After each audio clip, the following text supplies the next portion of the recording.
Alrighty, ladies and gentlemen, boys and girls of the internet, what's up, and welcome to yet another Leadership Academy. Man, I am so pumped and excited to come through with another video.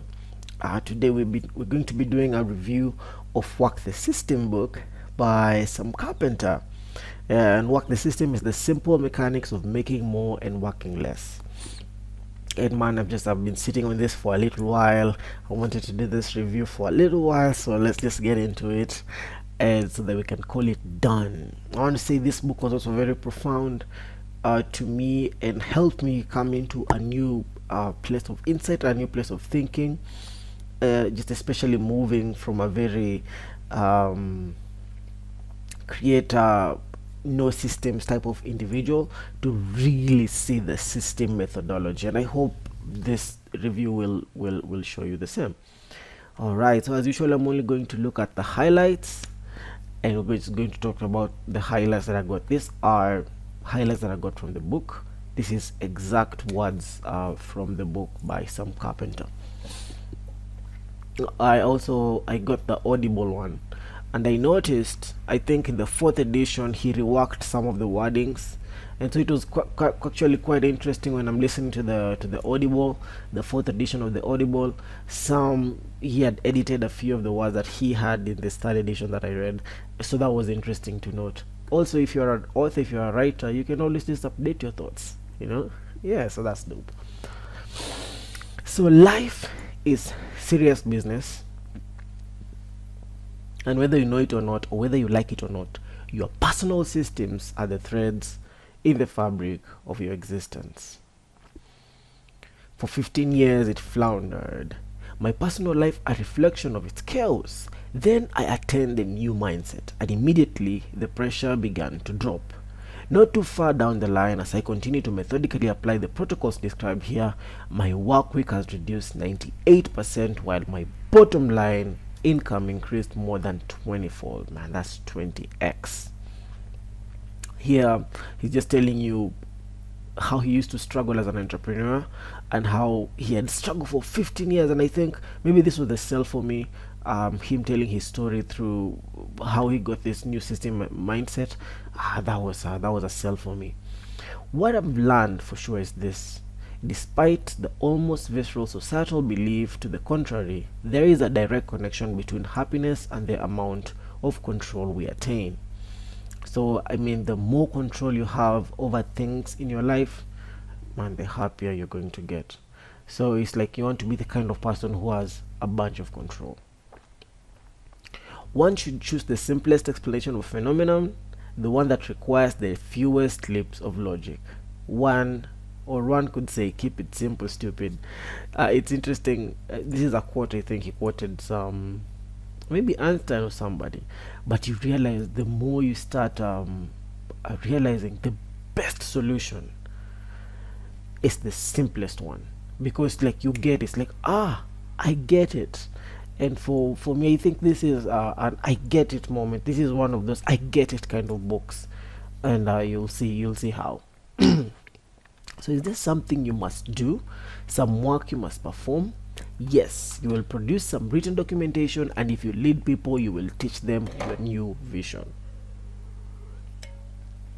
And here I had a comment that said, this is not a passive book. Action is demanded from you. Let me have this just to the side like this. Oh, why? So yeah, done with this comment. Action is demanded from you.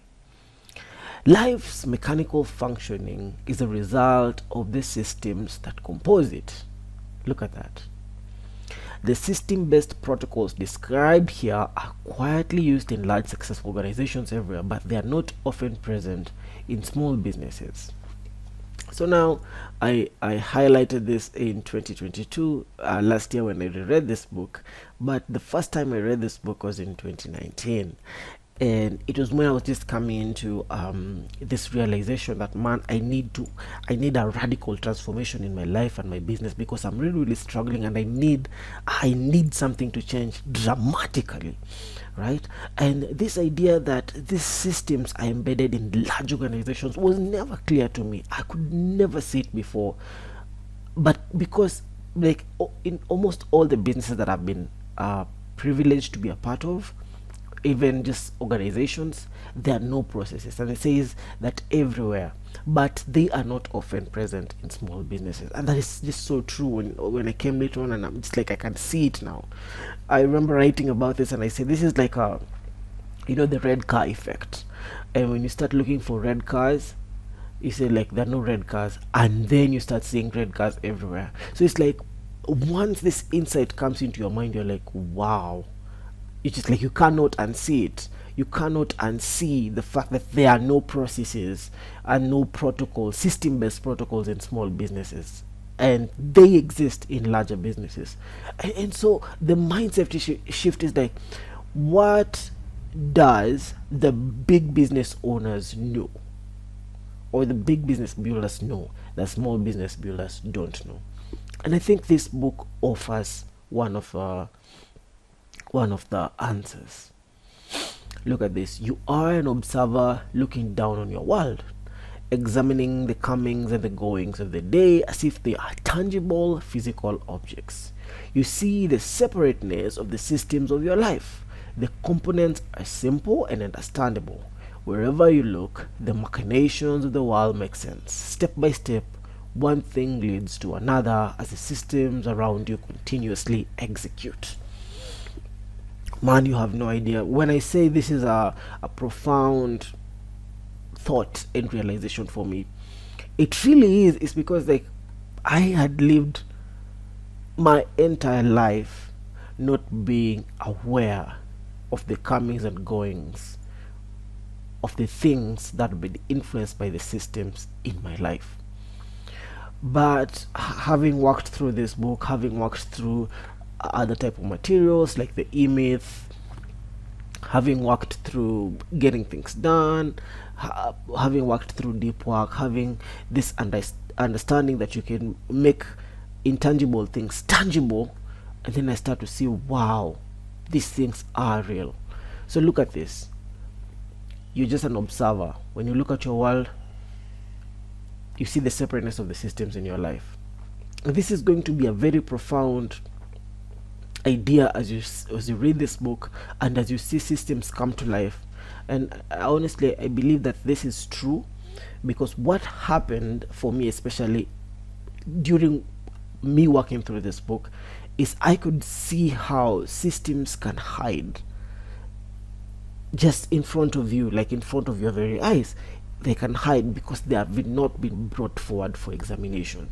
And how you bring these things forward is through documentation. We're going to see this. It's just such a powerful mindset shift.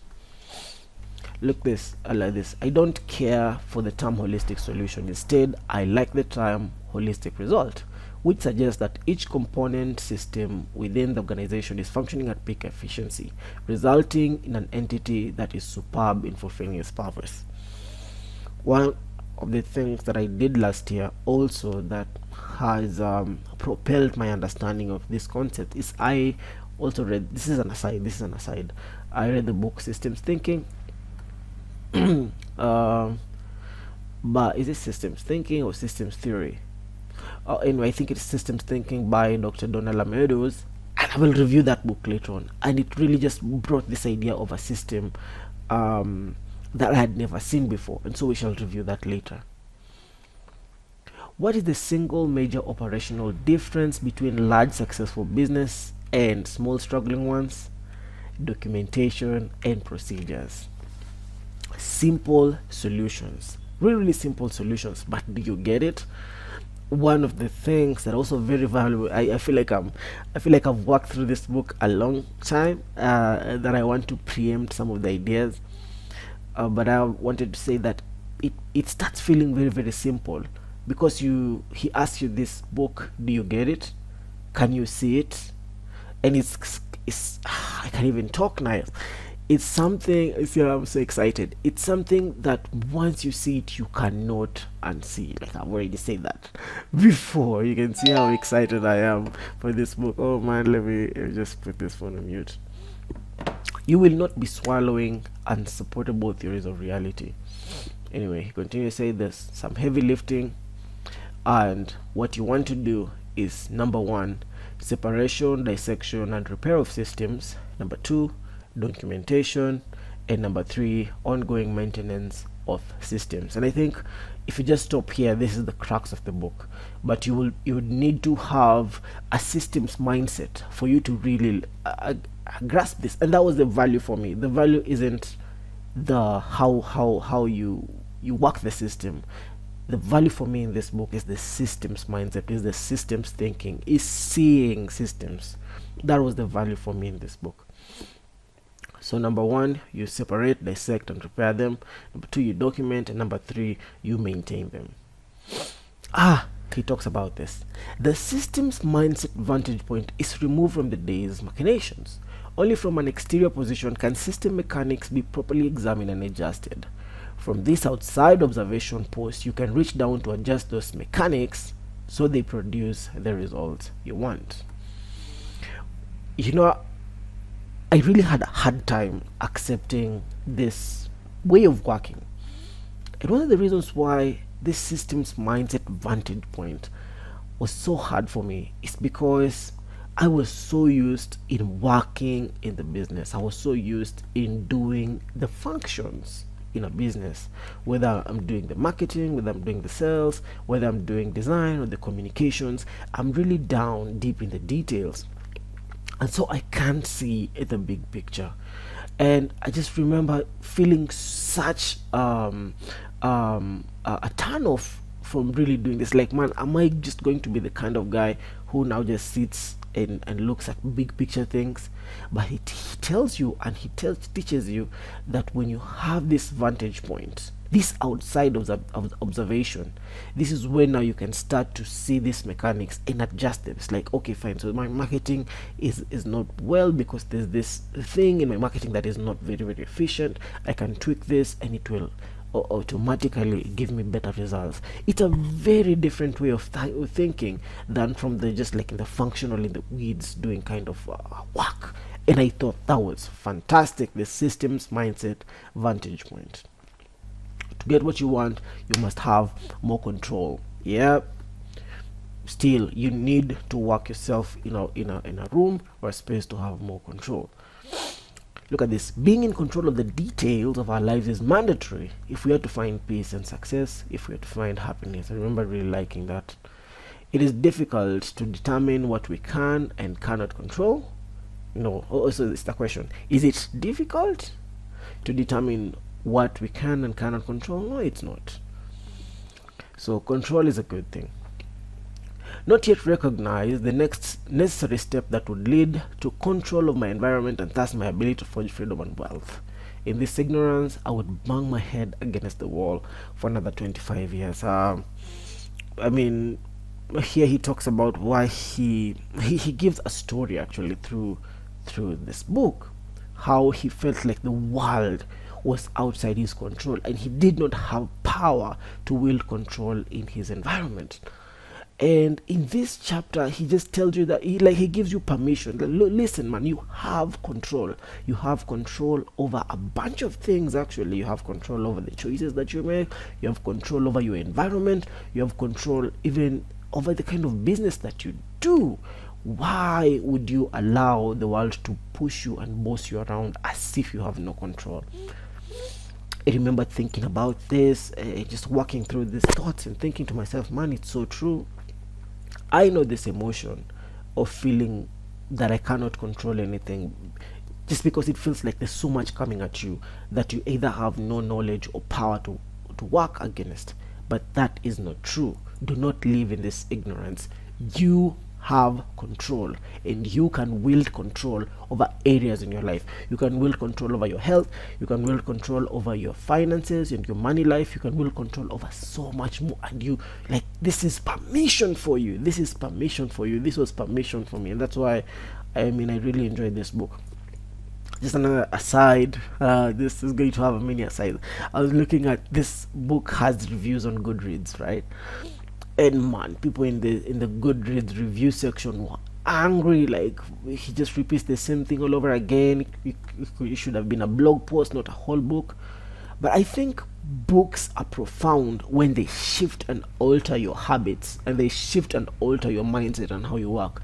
And for me, this was my gateway drug into that type of thinking. He continues to say, these preoccupations are diversions from the actions we could take that would produce what we want in our individual lives: peace, prosperity, and control of our own destinies. You see, when you are preoccupied by just how the world is a huge place and you have no control, it takes away your power. It takes away your power. I saw you just remember that being a very profound thought. So you want to bring back power in your life by putting in more controls. All right, it's such a interesting perspective. Even maybe the next book I would talk about is Atomic Habits, but it's such a fascinating perspective that it's possible to feel like you have no power, but when you wield power in a small area of your life, you start feeling like, wow, if I can manage this small space, I can probably manage more. And so yes, you want more personal control. Personal control will only occur after a mindset shift inside. A mindset shift, I'm saying, is important to making any change and living by those principles. And so just remember exactly why I said why this book was so profound to me, unlike maybe the guys from Goodreads. Let's continue. As I think back and make judgments, it occurs to me that the ones who are creating something worthwhile were the straight kids. They were not immune to downtimes, but their willingness to conform to the reality of the planet Earth and face existence head on, they were more in control and, yes, happier. Man, this story is, he tells stories but, in my younger life, because I consider myself a creative professional, and I had a wild early like just young adult life, just really being out there. And when you're really out there, it's possible for you to feel like you have no control, you know. And so it's so true, man. The kind of kids who just put down their head and worked, yeah, they were in control. They were in control of the things they can affect. They were in control of their happiness. They were in control of the destinies that they want to achieve. I thought that was very profound.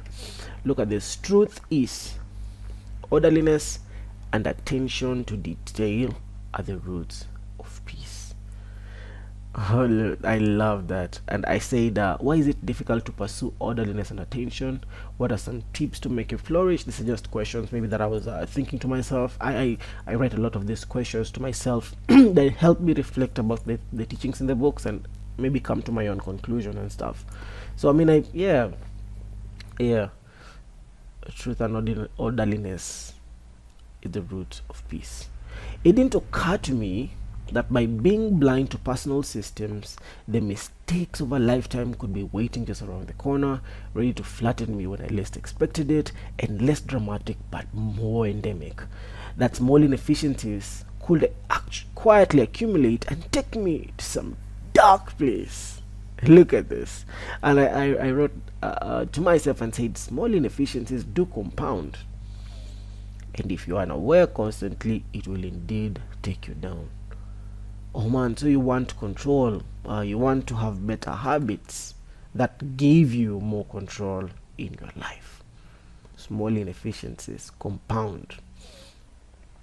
So in chapter 2, events did not unfold as anticipated. And so he talks about how he got into business and his business just became such a stressful thing, and how also he accepted it. Isn't that crazy? So let's continue. The reason for the turnaround was the discovery and application of the principle that leadership must focus on improving processes and not performing the work, or on repeatedly snuffing out bushfires. Now, mindset shift, another mindset shift for me. Up to this point, I had never, like, maybe I had never just, maybe nobody ever told me, maybe nobody ever gave me the playbook. But leadership must focus on improving processes and not performing the work. And this is what the E-Myth, the author, what's the author's name in the E-Myth? I forget, because just some carpenter keeps coming to my name. He talks about this, and he says that leadership should envision a bold place for you to move, and not on performing the work. In fact, I read, man, there are going to be so many asides to this. I read a really cool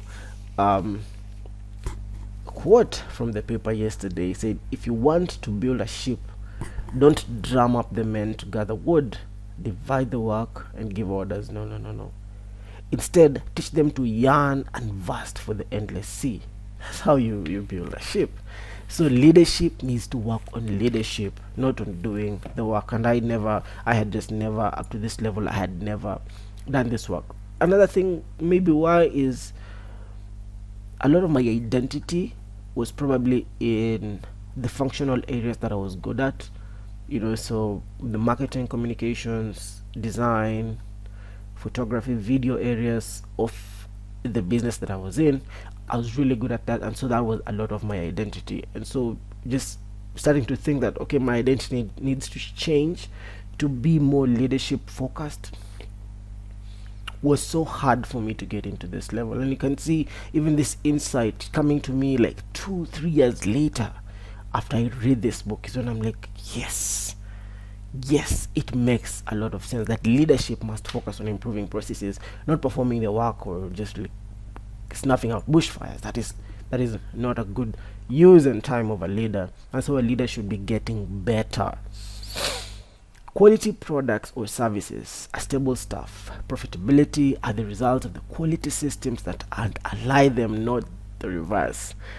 Look at that. If you want quality products, services, staff, and profits, you need to have quality systems that make this thing work. And what champions for these quality systems? It's leadership. Your people can never champion for quality systems. They don't care about quality systems. It's the leadership. And he proceeds and says that's so this is chapter 3 now. We just moved from chapter 2, now we're in chapter 3, attack of the moles. It says that's a 99% small business fatality rate over a 15-year period.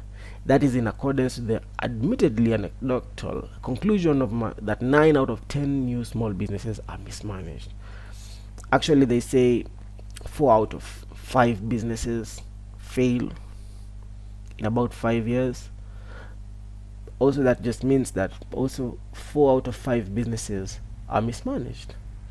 It's when you're a small business owner, you don't think you need to think about ideas of management. Like, nobody ever gives you permission. It's so interesting to me. Like, nobody will ever give you permission. Nobody will ever show you the ropes. Nobody will ever tell you how to run your own business. It's like an unspoken rule, I think, in entrepreneurship or something, that you start your own thing, you're on your own. Figure it out, or fail, or die, or thrive, and they will celebrate you. So nobody is going to come and sit you down and tell you, hey, these are the best practices. So just you're going to fail most of the time, or most of the time you're not going to have processes. Most of the times you're not going to manage your small business. And you might even think, I have a small business, so therefore I don't need to have management and have this like management ideas, and that is so wrong. And I think this also is just what makes small businesses fail, because small business owners don't consider themselves managers, don't consider themselves to have managerial skills or to even to pursue them. And even when they learn them, they don't see how they can apply these concepts into real life. And I think that is part of the problem. It's not mysterious tough luck that take people down, it's serial inefficiency. All right, it's another truth, just like a bunch of truths here. And when also you see people, it's just really systems thinking, it's atomic habits. It's like your habits and your inefficiency are going to compound, and it will take you down eventually. It's so true. It's like businesses, and I think he says, oh yeah, this is where he says it. Too often, what ends a business or a job, or what casts an onerous spell on a life is death by 1,000 cuts. This is relentless erosion caused by recurring inefficiencies and their toxic offsprings like fire, killing, and destruction. Ah man, I don't know. Like maybe this video we should just pause here and like reflect about these ideas, because this is powerful. You see, death by 1,000 cuts is going to take you down. If just like inefficiencies keep compounding, it will take you down at some point. There are going to be so many inefficiencies that you can't deal with them all at the same time, or at all. You cannot. And so that's crazy. And I say right here that this is the same idea of compounding inefficiencies, and if you have no visibility, it will indeed take you out. And this just now gives you the opportunity to start looking at your life. It gives you the opportunity to start looking at your business and just thinking to yourself, oh man, where am I allowing this inefficiency to creep in, and how can I cut it or just like remove it fully? And their toxic offspring, because inefficiencies give birth to offsprings. Just, these are two powerful words. I mean, this is words that cause you to change your habits or pursue better ones. Let's move on. Now we're in chapter 4, gun to the head, enlightenment. And I think in this chapter he was talking about how he came into this system mindset with like gun to your head. It's like, man, okay, fine, you're going to have to make a few changes or die. So the primary system that was my business was out of control because it was composed of uncontrolled subsystems. And I wrote here that there are subsystems that when kept in checks and balances help maintain the system stay operational. Okay, so fine, I think I'm talking here from a place that I already understand systems thinking, and I already understand how systems are, and that if systems are brought into life and controlled, its subsystems will also be controlled, because systems are composed of subsystems. We must handle our bodies and mind with care. We should be careful about upkeep and maintenance, yet challenge them so they stay strong. We must attend to them and never take them for granted.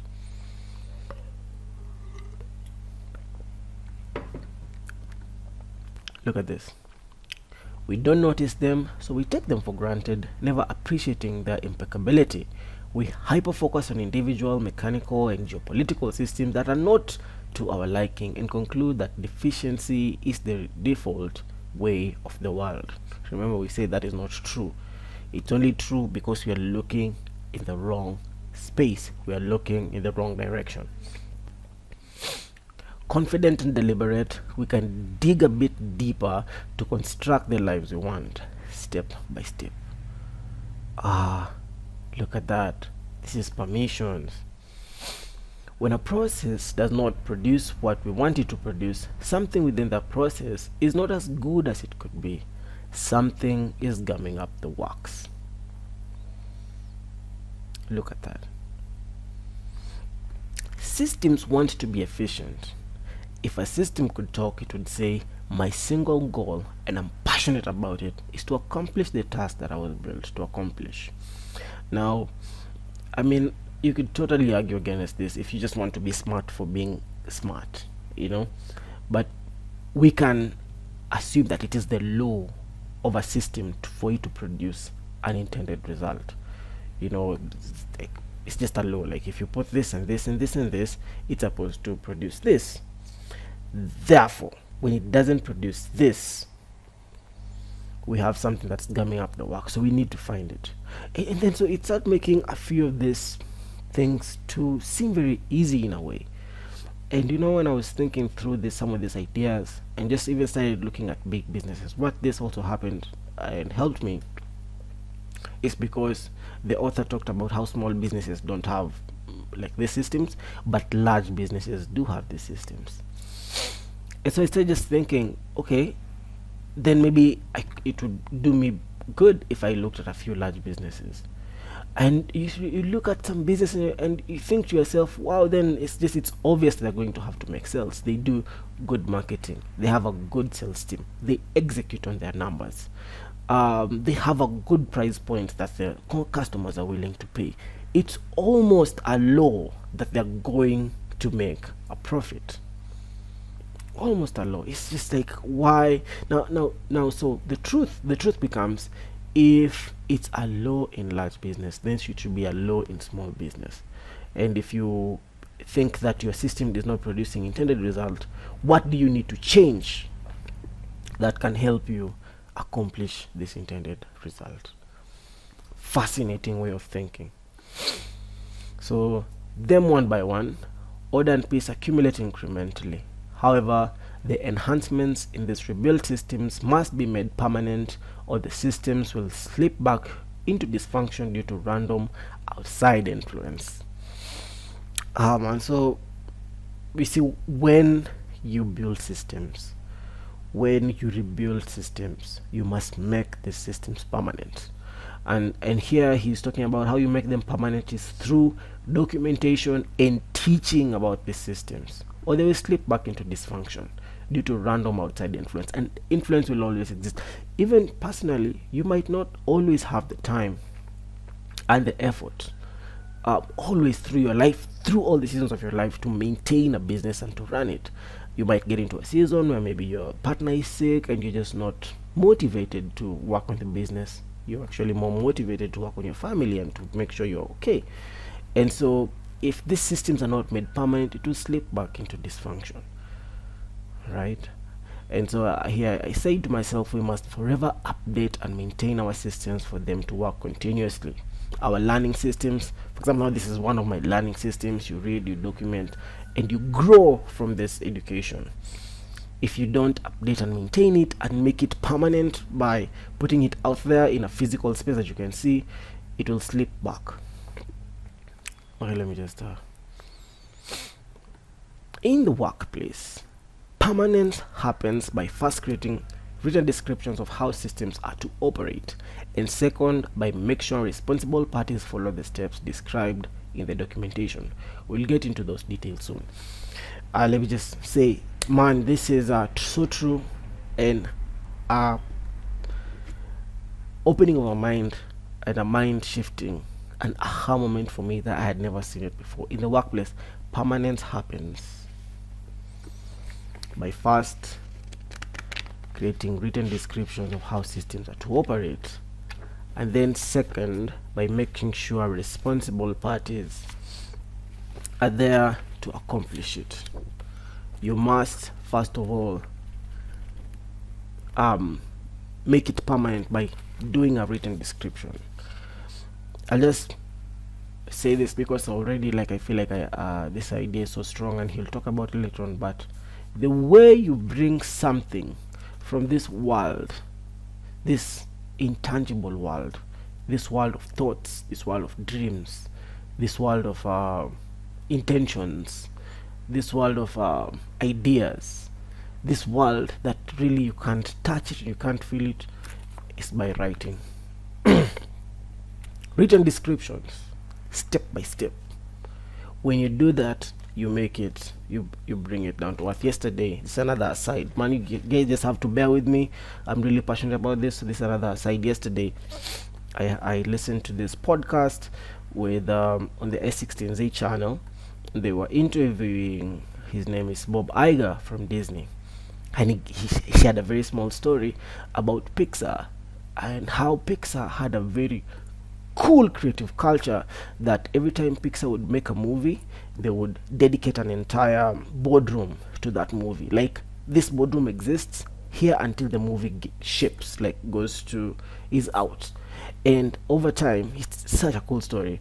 Over time, this boardroom will start taking the shape of this movie. It would have like paintings on the wall, it would have like models of the thing they're working on, a story arc, how the story is supposed to go, and it would stay like that. So every time people would come into this boardroom, they could look at the story taking a physical shape. What this taught me is that a lot of things exist in this great beyond in our minds, and the only way we bring them into the real world is by putting them and making them permanent in the real world. Like in the Pixar story, they had a boardroom dedicated to the, so when the directors are coming to the boardroom, they're looking at the movie taking shape. When people who are working in the movie are coming to the boardroom, they can see it taking shape and it starts becoming real. And it's such a crazy concept of making things real that were not real before, and even just seeing how you can tweak it when you make it real. And so written descriptions, biggest thing that I've learned in my few years. You run away just from ideas, run away from having things in your mind, run away from believing you're also smart, and put them down. Look at this, man. And so much that affects you is in your power. You can fix things.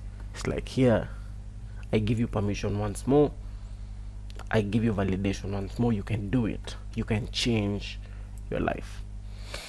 So it says a story that we had been operating without any pointed purpose. We had been operating without any pointed purpose. Does this ring a bell? Is this possible? It is. It is just possible to just keep going, man. Just keep going, because like there are too many things to handle. He tells his story. The closest I could come to a reason for the existence of the business was that I hoped would make money and be successful.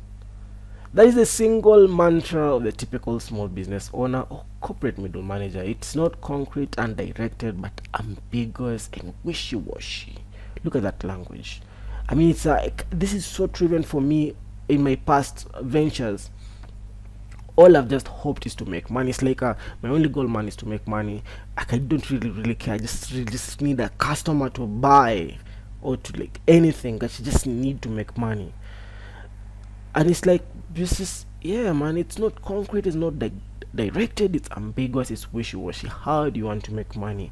Is this question that you don't want to answer because it overwhelms you, just thinking about all the other details that you might need to have in order to make this happen. And you start to see, actually, why this book is profound is because this book teaches you have to be the kind of person who accepts the hardcore nature of not being ambiguous. I didn't have a grasp of why of the organization. This realization engendered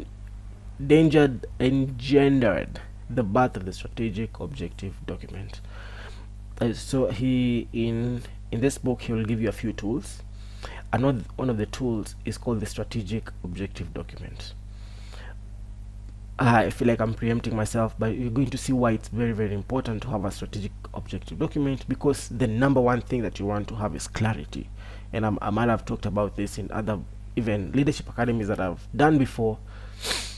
I just maybe I've had a lot of time with this one, and I've had these thoughts a long time. But you need clarity. Clarity is the number one thing you need to have. I look at this one.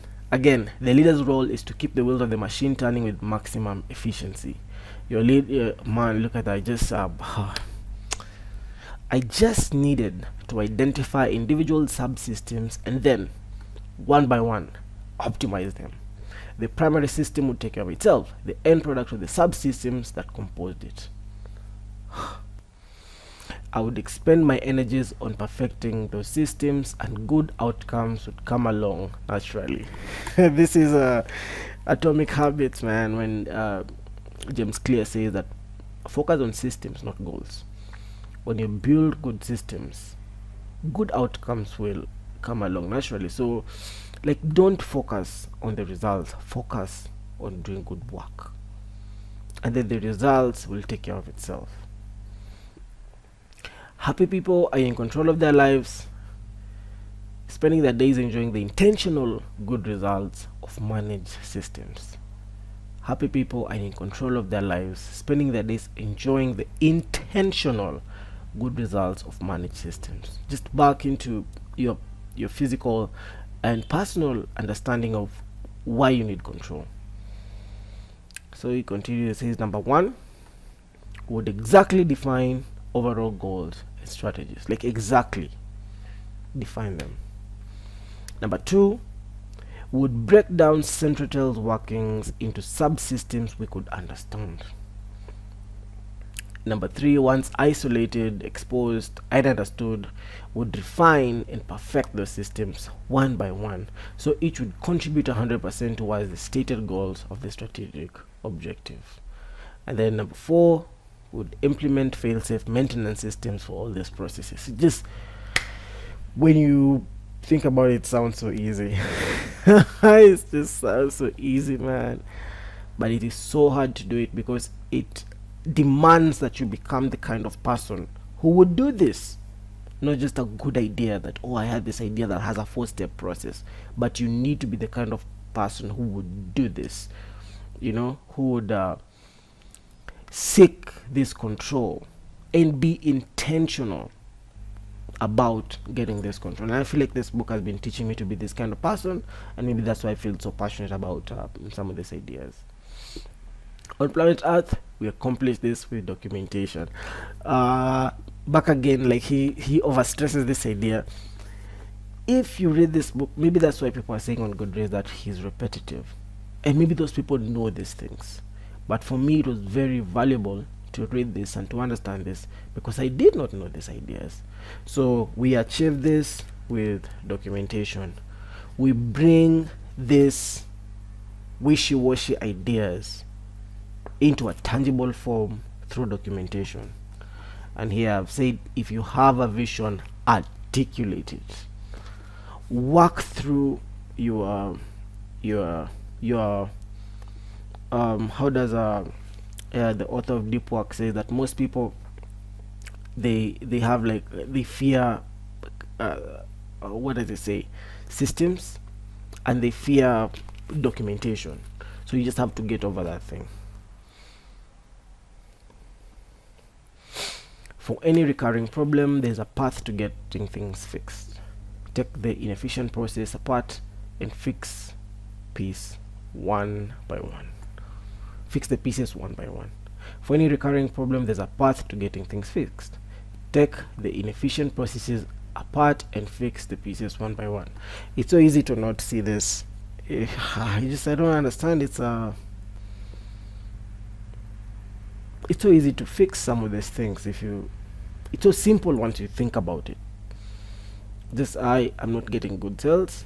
Why? Then you work backwards to the system that you have and then just fix them one by one. Oh, so now we have a Salesforce. Oh no, so now before Salesforce. Oh no, so now we have a good training. Or before the training. Oh, so now we have our sales training that has already been developed from our products. Oh, and so before that, oh yeah, we have a strategy, and it falls down that, oh, all these things are in place, so let's fix this, let's fix this, let's fix this, let's fix this, and all these things one by one would give you the result that you want. But why can't we see it? Why can't small business people see it? Why? Maybe I don't know, I feel like small business owners, just maybe the identity thing is that small business owners don't see themselves in the same light as large business owners and maybe like factory owners and people who do like big apps that hires thousands of people. Maybe they don't see themselves like that, and therefore they don't feel the pressure and the necessity to do this. Plus, maybe, and I know this from my own life, one of the things that make me even not want to do this is I would think, man, but I make so little money compared to even some of the people in bigger cities, some of the people in bigger places. They are making such a kill, but for me, I'm not making that much money, so why would I even bother to come correct like them? So first, I'll create the strategic objective, which would define us and set goals. Second, I would put together the general operating principles document, which would serve as our guideline for making decisions. And third, would begin to write out our working procedures, would exactly define every recurring process of the business.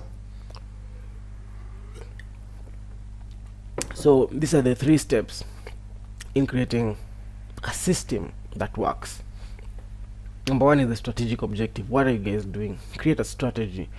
Yes. No, I'm not going to talk about that. Create a strategy, then create the general operating principles. What will you accept? What will you not accept? It's just like a law that you're going to adhere to, and then Now create working procedures, and all these working procedures put together with the strategic document and everything, this is your physical system, and now you start working on that. Precisely targeting our efforts via the strategic objective and operating principles documents, we tackle the obvious recurring protocols, gobbling up inefficiencies by generating working procedures, capture them through and eliminate all those useless ones. It was a system improvement at its finest, and although we finished the heavy lifting long ago, we still spend most of our time working our systems. All because what? They have the system mindset. It is not enough to know what to do, you must take action. And this is another just thing that I thought was very profound. You can know all these ideas, but if you don't take action, then it's useless. Look at this.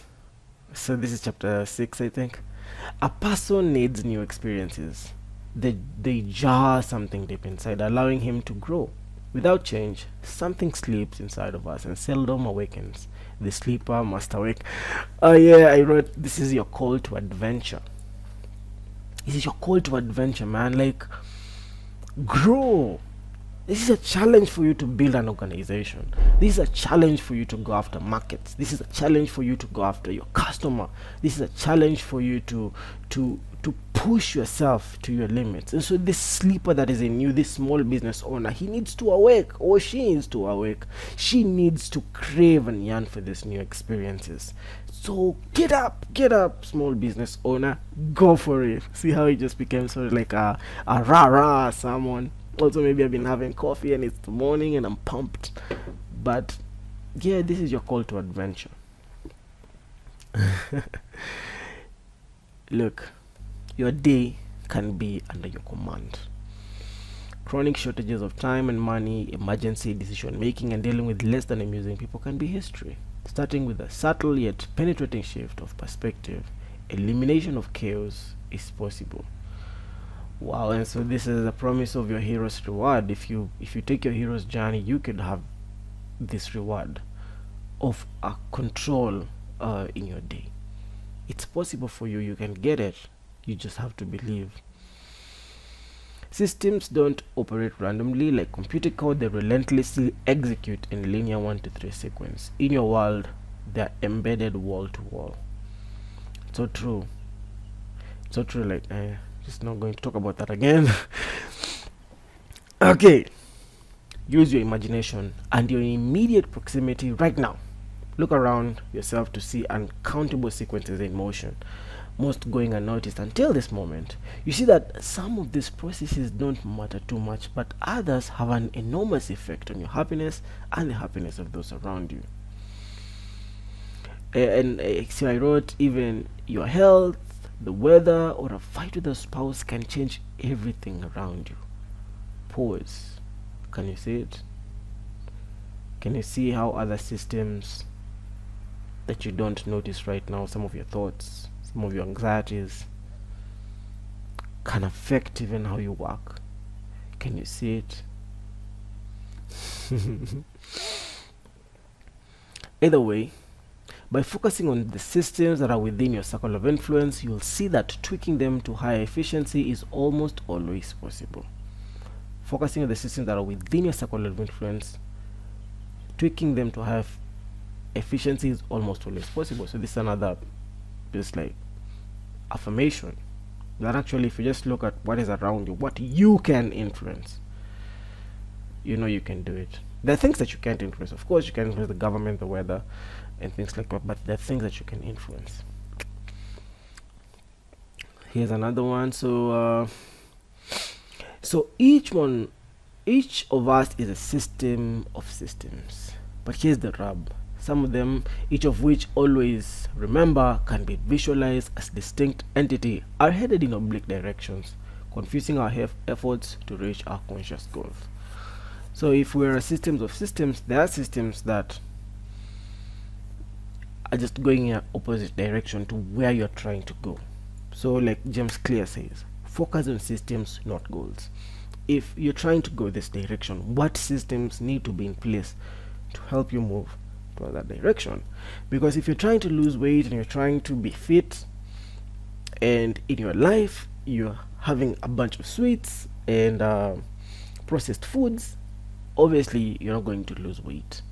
And so that system, that diet system, is moving in a different direction, confusing your efforts.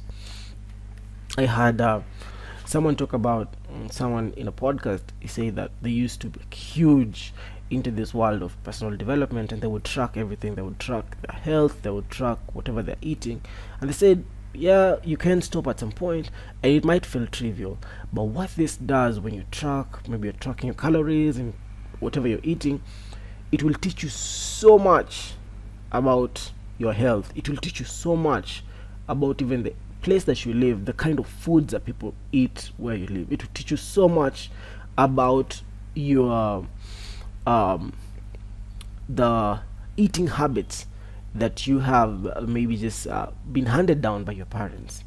So this consciousness can teach you so much and can help you to tweak very many things. And so he's again encouraging you, just be the kind of person who is conscious through bringing things up in a distinct entity. Can you start seeing it? Can you see it? Instead, the term system management is what we are after. The term defines a thought out orchestration in which one has a firm grip on details and is not living at the edge of crisis, floating along on hope, fingers crossed, prayers recited, and obsessions indulged. System management is what we are after. So this is just trying to introduce you to this identity of being a system engineer. So what we want you to do is to become a system engineer, to notice systems, to understand that systems exist and that you can work them. If solid goals are established and the majority of the time is spent manipulating systems toward those goals, great results will materialize naturally. Beautiful. Take care of the systems, not the results. Results are the outcomes of great systems. So if you have a bunch of good goals, create systems that move you towards that goal. Aside, yesterday, I was in the car, and I was thinking about how the ideas in Atomic Habits feel so normal to me now, and I wanted to tweet and say, isn't it funny how Atomic Habits could be, that's a different book from this one, could be broken down into two core ideas. Number one, small changes can result into big results, and two, build systems, not goals. And I feel like I get it. I feel like I get it, but I wondered how come that book was so profound to me. I think it was so profound because it introduced to me the idea that you can change how you see life. Instead of sitting down to write goals, you can build a system that moves those kind of goals. And it's like a fundamental shift in just the approach, and it changes everything. And I hope it changes everything for you too. One can compensate for the negative emotion of a recurring problem, but without repairing the errant process that caused the problem would undoubtedly occur again. Few people understand the systems approach of successful leaders who intuitively grasp that a seemingly isolated problem is not isolated at all. Systems thinking. These leaders see the problems as a result of a flaw in an errant system that can be fixed. This is how successful people negotiate their days. Improvement of a system is a system improvement, and the documentation of that improvement is a working procedure. And I remember this, what does it mean? But now I get it. You see, when how to improve a system is called system improvement. But when you capture this system improvement, this is called a working procedure. So another thing that helped me to really start making sense out of this is there's this idea of version control in software, and software is always going to be updated just because of so many other factors. And so you could have a 2.1, and you could have a 2.1.1, and you could have a 2.1.2, and you could have a 2.1.3. That is the improvement of a system, and those are working procedures, and you can always have this constant improvement happening in your life and in your business and in your systems. Think about it. Look at this. He brings back this powerful insight that changed my life. Documentation converts an organic process into a mechanical entity. It gives permanence. It has to happen.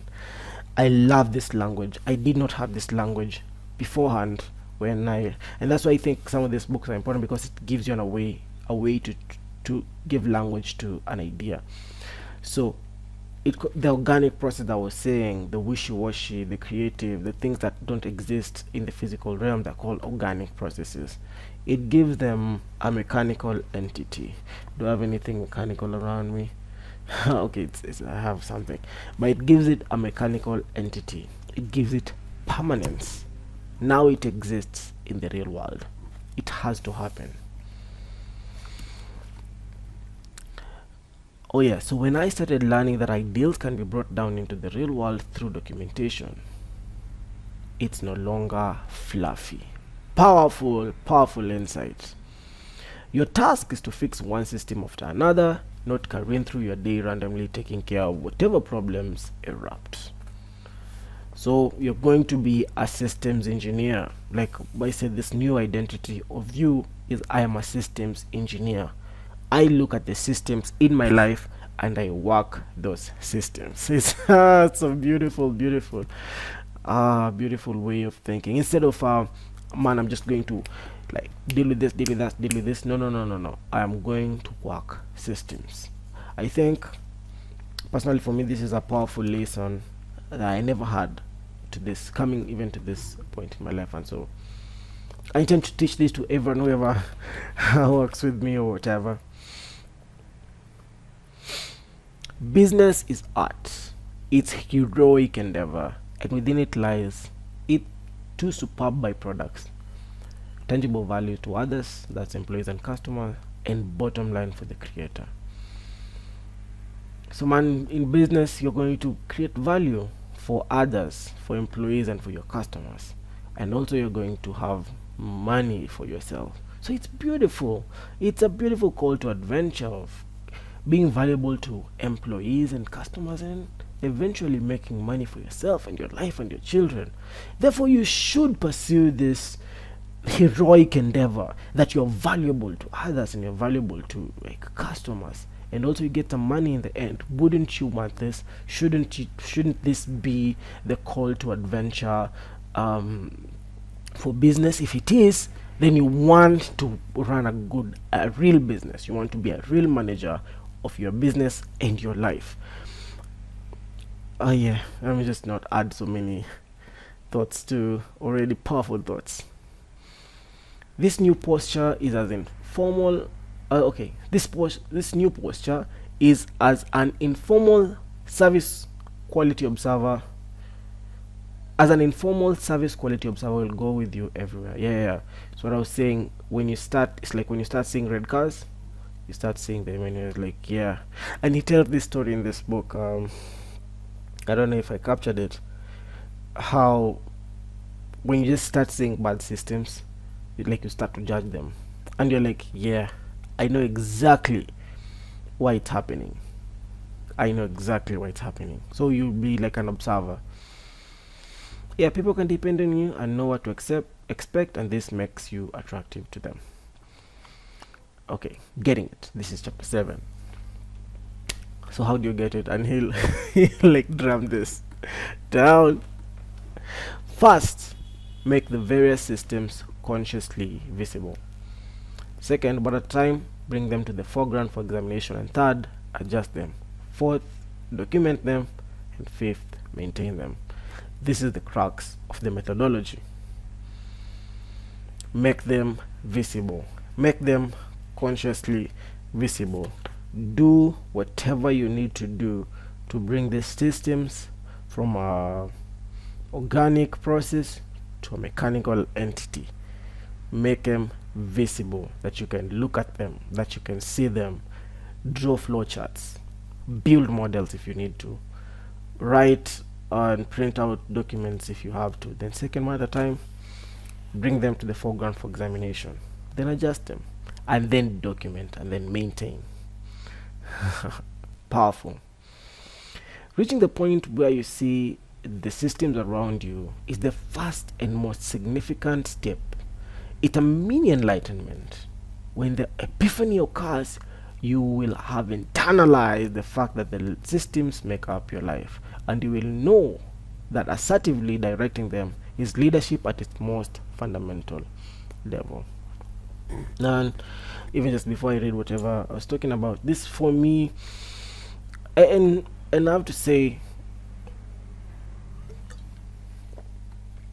for me this happened in, I think, in my second reading, my second, third, fourth reading of this book, and it's significantly after I read it 2 years later. And then after that, I started trying to bring these ideas in my life and in my business, and also where I was working, to match to a little bit of failure because I wasn't very efficient, and because I never had this systems mindset. And I think also reading the systems thinking by Dr. Ahmed Donella really did open me up to this world of systems. Also, I think that also idea of atomic habit also opened me to really see this idea of systems. It's like, if you have systems that are functional, these systems are going to bring a result. Now, what idea do you have in your mind that will make you see systems around you? So when you see it, your life changes. So I wrote here that I pondered a lot on this discipline and confidence that can only come from an epiphany. Can only come from an epiphany. It's so true. It's like you're going to change your life once you can see it, once it's an aha moment. Once it's a paradigm shifting moment for you, it's when you're going to change it. Like, I see it now. The world is composed of systems around me. Organizations are systems. Systems thinking works. And then you change. So also this is why some leaders turn organizations around, because they see the big picture. Fascinating. Details will be sharper and more vivid, colors more vibrant. No more will you perceive your world as a confused assortment of people, objects, and situations. Just what a beautiful set of words, man. I like it. Certain in your new vision, you will change your strategy from fire killing to system improvement, because it is the most sensible thing to do. So now I need to talk about this, because this is now where I've come to in this current space in my life, after fighting it for so much long. But see, once you see it, you'll see it's very, very silly to be fire killing. I need to move to system improvement and working systems. And I think you just have to accept that you're going to have to level up. You're going to have to grow into this area of being a system engineer, because it's sensible for you to build and work systems. Considering your new mindset, you think, why couldn't I say this before? You look back on your previous life and you observe that, embroiled in minutiae, you are blind to the processes that lay beneath the happenings of the day. You remember the day when the shroud lifted, when the sequential life systems became visible and your perception of the world's working shifted. You also remember the first inklings of the potency of systems methodology and how soon it proved itself in action. Tangible rewards came quickly. You remember that removing the shroud didn't take a whole lot of faith or hard work, just some quiet observation. What a powerful idea.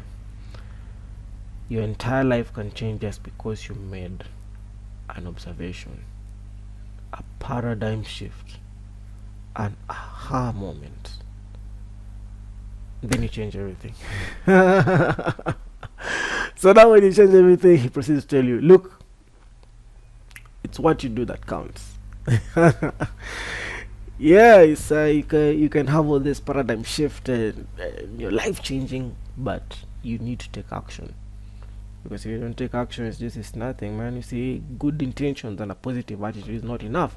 Really, thoughts don't even matter. What matters are the action one takes right here in the tangible world.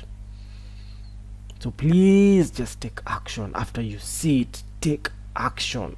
Take action. Don't stay with these ideas. Take action. And then he's going to talk about this a little bit. And this is so true. You see, at the end of this book, I never captured it. He said that it's different reading a book about climbing Mount Everest and actually climbing Mount Everest. So, you know, man, you just have to move into action.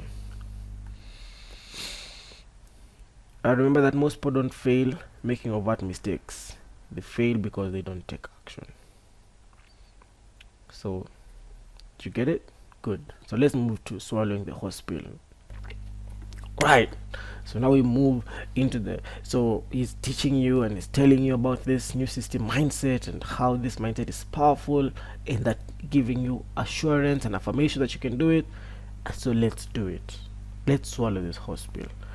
And then he says having your protocols written down is as important as what you think or say. So you have to write them down. You have to write them down, or else it's not real, or else it doesn't exist. The strategic objective is your declaration of independence, your mandate for a better future. The general operating document is your constitution, a set of guidelines for future decision making. And the working procedure are your laws, the rules of your game. You can do it, you can create it. Few small businesses document their direction and still fewer chronicle their processes. All manner of documentation, techniques, memos, photographs, videos, graphics, most don't do it. Why don't they do it? Give me a good thing to think about. Documenting systems takes time and focus, but you're already working hard and long, so what's the big deal? Simply tell yourself that you must continue to work hard for just a bit longer. And think about heroics. Yes, documentation can be seen as boring, but having the fortitude to accomplish it is courageous. Ooh, this is so powerful. It's like confronting the thought, oh boy, what if it takes so long? Is this my core mandate? Well, yes to that too. Remember I was saying why I could never say this before is because of my functional activities in the business. It's like it's already just too long to work on this, man. It's already like I'm already even not servicing all my my commitments. Can I be able to take up more commitments? Is this also a part of the commitments that I have to take? Yes, sir. You have to take it too. You're already working hard, you know. You're already putting in the time. You're already struggling. You're already overthinking. You already feel overwhelmed. You already have just less sleep and too much work. You already have headaches. So just continue to work hard, just a little bit longer, but document the entire thing. Just swallow the horse pill. It took me a little while to really get it, but I think the author, Sam Carpenter, knows that most entrepreneurs are going to love this idea, but they're not going to be willing to put in the time. They're not going to be willing to take the pain of doing this.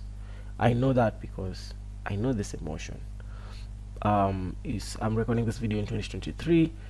I've just been struggling over the last 3 years executing this simple idea. I feel like I've gotten to a place where I'm having more wins than losses, but you have to accept the pain. You have to accept the pain. Just do it. Whatever, man. Nothing we're going to add to that. Just do it. You must be patient and self-disciplined. You must keep your head down and grind out those working procedures until prosperity and free time begin to arrive, thus confirming deep down in your belly, this is a smart thing to do. Just keep working until results show up. Just keep doing it. Bring it down to earth.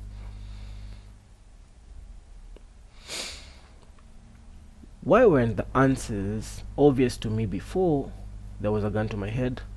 Part of the reason was that although the year-to-year struggle was killing me, it was more comfortable, more convenient to acquiesce to predictable day-to-day pain than to question my overall vision and methodology. Don't let that happen to you. It's wow, look at that. It was more comfortable and convenient for him to accept this day-to-day pain.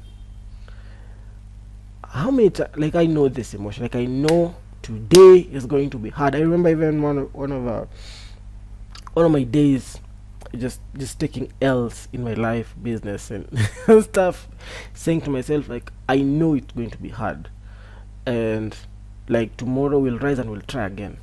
And so I even remember coming up with frameworks in my own mind, telling myself that I'm just going to put in the work, and the day will beat me up, and I will sleep, and I will wake up feeling better. So after all, I'm going to wake up feeling better tomorrow. It's you accept the pain. It's more convenient to accept the pain than to question if it's okay. And then maybe hustle culture, you're seeing other people grind, and like, yeah, maybe people just need to grind out, and we need to you just need to grind out stuff. But so maybe it's okay to be in pain. And when you talk to other entrepreneurs, man, and you see the drive that they have, like I personally talk to other business friends that I have, man, I get jealous low-key because I feel like I'm not, like I don't have that fire, I'm not grinding like them. And so maybe it's just maybe one of those things that can make you feel like let me just grind out. Don't let that happen to you. There are systems questions, system filters that you can pose to yourself in order to really see the hard and cold reality of any given situation. Ask, without regard for my personal preference, what exactly is going on here? Carry that question around with you everywhere.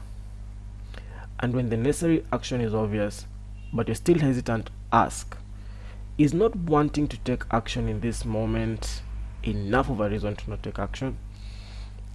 So I think what I'm thinking he means is that it's easy to avoid a bunch of stuff. Why am I avoiding this? What's happening? Why am I avoiding this? Is it too hard? Is it too vague? Maybe my health system's out of check. What's really going on here? And I think it's a question that I'm enjoying these books, especially from such writers, is because it helps you ask the right questions, and right questions can help you come up with better solutions. So to truly internalize the perspective, it is useful to create a personal system analogy, a systems template that you find meaningful. Your analogy will illustrate systems methodology to you, reminding you of the characteristics that all systems share. In your day-to-day existence, you will keep this analogy in the back of your mind in order to keep your new perspective front and center. A vivid system analogy is the antidote to a too busy day, a day that ruthlessly attempts to divert your attention from the enhancement process to wasteful acts of fire killing. In the book, I think he gave his analogy is he used to work as like an electrical systems manager or something, and he would look at the whole electrical grid, and he could see how systems affect each other. And so he encourages you to find an analogy that when you see it, you can see systems thinking. So find your analogy that will make systems thinking apparent to you at all times. If you're like most people, you have an unconscious tendency to dissect complexity so that the exposed elements can be dealt with one at a time. The work the system method will turn that soft, ephemeral proclivity into an assertive, structured quest, an everyday pilgrimage to isolate and then work the systems that compose your world. So yeah, another beautiful call to adventure. In any part of life, in order to avoid system failure and to ensure top efficiency, the performance of regular system maintenance is mandatory. You have to maintain it. Look at this. It really is simple. Avoid becoming caught up in the work. Instead, step outside, look down, and isolate individual systems in your head and on paper. Then, deciding overall what you want them to accomplish, identify defects as well as outside changing situations. Then improve the systems while always documenting the revisions.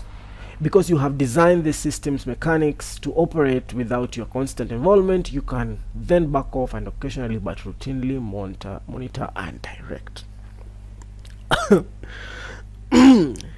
Stop doing the work. It's the only way.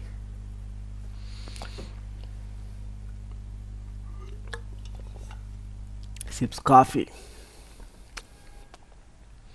A working procedure is in itself an archetypical system. Let's continue. A system must be set in concrete if it is to be performed perfectly every single time, and this means creating it in hard and or soft copy and then ensuring it is implemented. Another revelation in removing the ambiguity of systems by bringing it into the physical world through real documents. A system must be set in concrete if it is to be performed perfectly every single time. Do you get it? You who are leaders must consider it your ethical responsibility, not just an efficient way to operate, to provide working procedures for your staff. We isolate systems into small and closed system package units and then outline each on paper in simple linear chronological format. It's possible. In fact, yesterday I saw a system diagram, a process diagram that I'd never seen before. I think it was a flowchart of how a process would work, and the flowchart on the left had different hierarchies. So the hierarchy 1, hierarchy 2, hierarchy 3, hierarchy 4, and it would start here, and you can see how the process flows and who is supposed to approve what, who is supposed to do what, and then that process is complete. It was mind-blowing that I saw this. It's again, it's like the red car effect. Once you start seeing the red car somewhere, you start seeing it everywhere. Remember, a working procedure must be in written form. Instructions that are not written down are feathers in the wind. Think of it this way. You can't represent yourself as being a college graduate unless you have the diploma. No diploma, no degree, no exceptions. You're either a college graduate or you are not. Think of your working procedures the same way. If they're not in tangible form, they are not working procedures. They are working opinions. This is your call to action. Make them real. Make all of them real. Make all of them real. Hard work for you, Mr. Entrepreneur. And then here's the thing. Use the best solution for every single time the process occurs. There's always a best solution. Maybe the best solution includes technology, or it includes computer, or it includes a faster process or a better hardware. Use the best solution every single time the process occurs. And so there's always a better way. It's called innovation. Update your innovation and embed into the process. And so that's another thing. You cannot innovate if you don't understand the process. Processes can only be innovated and updated on if they are captured.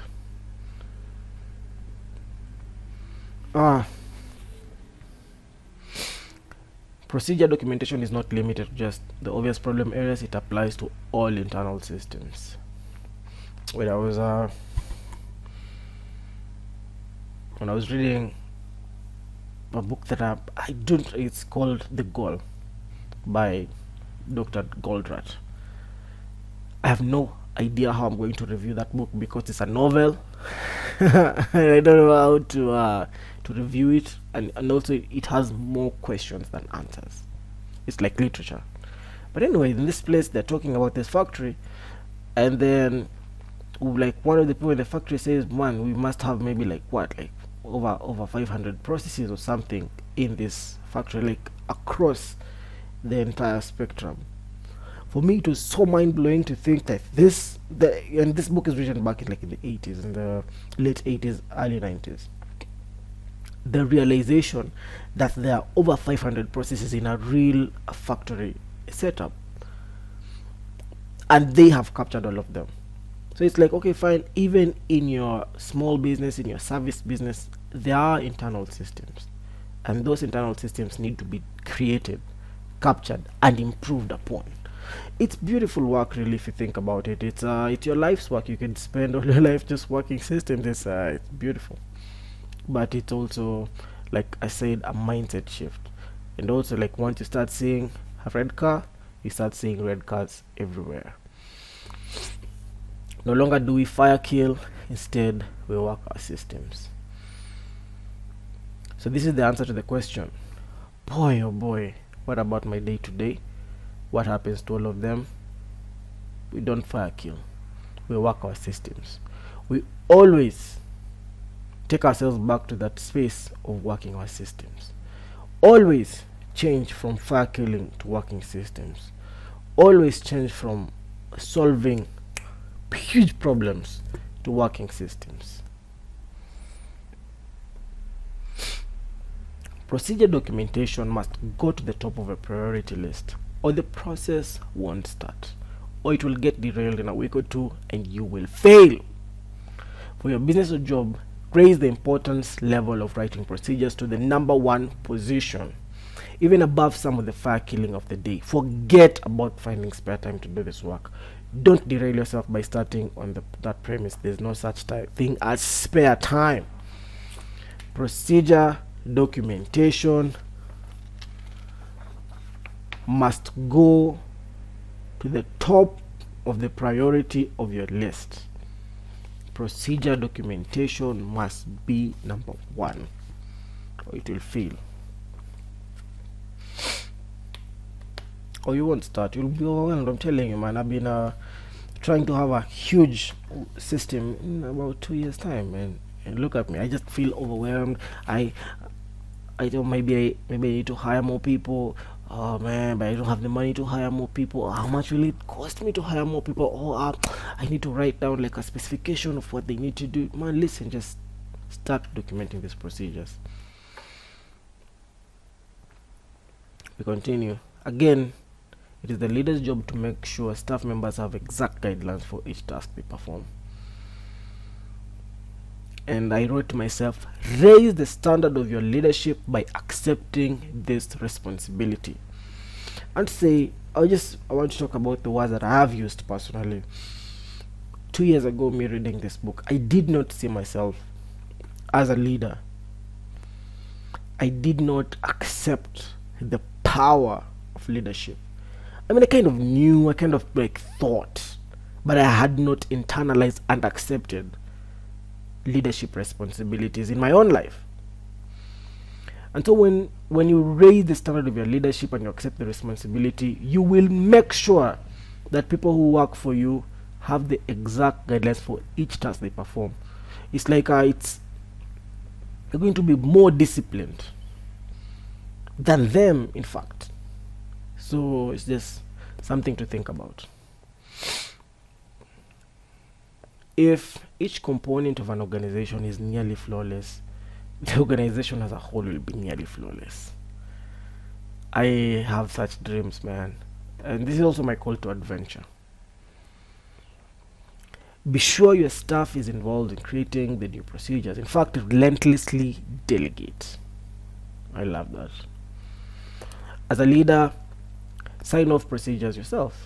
Make sure they are congruent with your overall vision. Always keep your operation in line with the strategic objective and operating principles. That's your job. Also, it forces you to rethink your priorities and how you spend your day. What would you rather spend your day doing if your only job is to keep your vision alive? You shouldn't, be going out just having a bunch of dinners and meeting a bunch of people and socializing. If you're going to work, then work. Kill the Facebook, Twitter routine, get your feet off the desk, stop the pointless babbling with coworkers, and put your head down. Get in, do the work, get out. We have to repeat this for emphasis. If you're going to work, then work, man. Stop the Instagram, TikTok thing. Just get your feet off the desk. Stop pointless babbling co-workers. Put your head down, get in, do the work, and get out. And Jim Rohn says, if you're going to work, work. And if you're going to play, play. So establish this discipline in your life. Work is work. Put in the work. So make your procedures detailed, but don't make them too detailed. And they should be good enough so the desired results are consistently produced, so someone off the street can execute them, but no more. Alright? Both your strategic, objective, and general operating principles should be as close to 100% perfect as possible. You just put in the time to really get it. And it's funny how,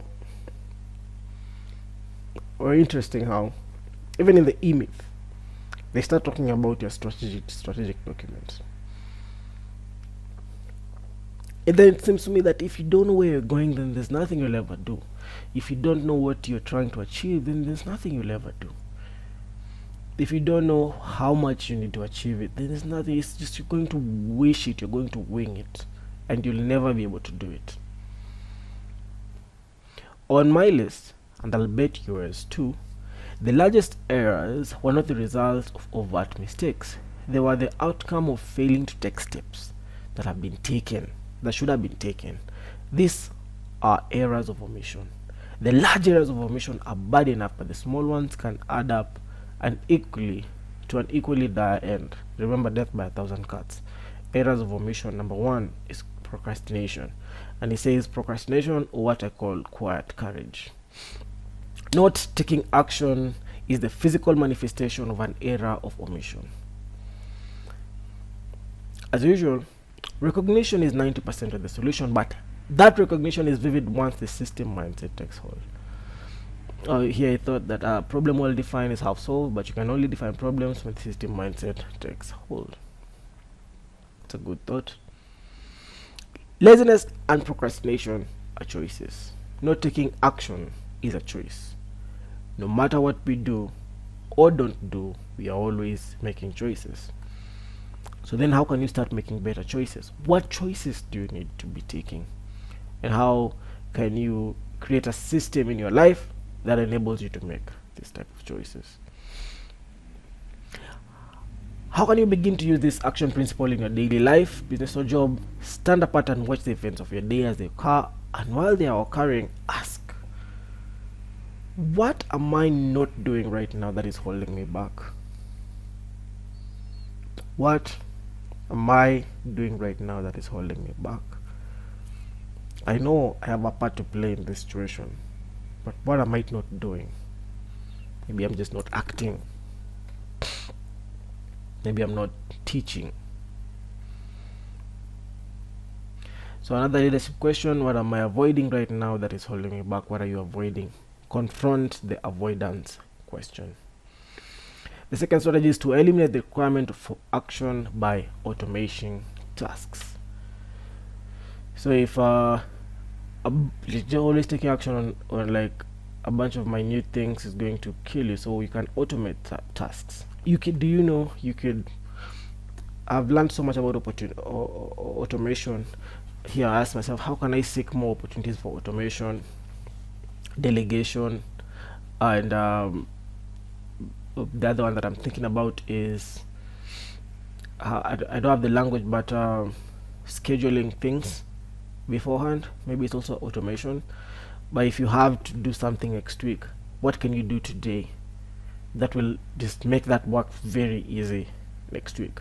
If you have to send out a report, or which bunch of work can you do this week that will just make that report done. Or you could even just publish on your blog or a company email days before you're supposed to send it. You will eliminate the requirement for automating tasks. And these ideas exist out there on the internet. These good ideas for you to have a better work and better life and better business exists for you to just find them and then take them, but automate. Be ruthless. And so now we move into point of cell thinking. Be ruthless in the examining of your situation and eliminate the thoughts and data and preoccupation that have no value. This was very powerful to me when I read it. Is find out things that you will going to say no to, and say no to them, and remind yourself, I'm saying no to these things, and do not take up these things. What can I cut off? Creation, maintenance, and enhancement of internal systems must be the manager's main objective. Here I wrote, TOC doesn't agree, but I totally agree too. Yeah, so I think theory of constraint by Dr. Goldratt is like your main job is to create outputs, not to maintain systems. But I say I get it, because how are you going to create output and you don't even have systems in the first place? So I kind of understand too. You must develop the habit of consistency, the child of character and self-discipline. Find consistency, develop consistency, cut what you need to cut so that consistency builds into your life. And if you're going to break complexity into workable components, it makes sense to reduce time into one day manageable chunks. It is easier to just master one day at a time. Look at this. This is notes to self. I'll go to work, put in the time. Then I'll go play with my son at home. And then I'll be back tomorrow to look at complexity. It's okay. I can just do whatever I can do today and just, yeah. Executing production is a distraction for what must be done to achieve freedom and control. Another reminder to step out of the box. Please stop doing the work and start managing systems. So now I'm finishing this book. Maintaining positive regard for those around you and what you do, and do what you say you will do. Demonstrate quality and do it consistently. Keep your goals in mind and relentlessly work toward them through thick and thin. Don't try to fool yourself or others around you. Like my father always say, don't lie to yourself. Start and finish tasks on time. Don't complain. Your job is to lead the caravan and leave the barking dogs behind. Your life will get better sooner than you think. In everything you do, focus on the hard and pragmatic details. Perform the basics well. Keep things simple, but be cautious of shortcuts. Instead, slow down. Focus on each swing separately. Relax. Keep your eye on the ball and make contact. Your steady swing combined with the right punch will send the ball over the fence. And when you least expect it, and more often than you could predict. So just slow down, be present, and make things work. Enjoy the process. You got this. This was Work the System book by Sam Carpenter, and I really enjoyed this book. And so I'll see you next time.